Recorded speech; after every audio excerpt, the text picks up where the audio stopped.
Бирдеңке айтса жаман көрөсүңөр да. Кээ бир чайханалардан мисалы үчүн барып туруп бумагасын издеп жүрөсүң да. Келесоого окшоп издеп жүрөсүң чайханадан ичиненчи аралапчы, бумага берип койгулачы депчи.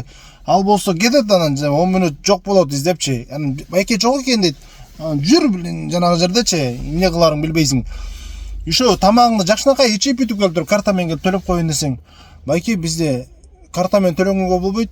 Бизге там даже перевод кылганга болбойт. Барып чечип келиңиз акчаны дейт. Мен эми ушунчалык келип силерге тамагыңарды жеп, анан келесоого окшоп банкомат издеп жүрүшүм керек экен да чыгып барып банкоматтан акча чечип келейин депчи. Мындай болбойт негизи. Эгер сервис көргөзүп атасыңарбы, высший уровеньде көргөзгүлө да. Анан таарынбагыла. Биздикилерди колдобойт, башкалардын чайханасына кетип калат деп ушундай да. Бетке айтсаң жаман көрөт, кыргызды кыргыз көрө албайт деп.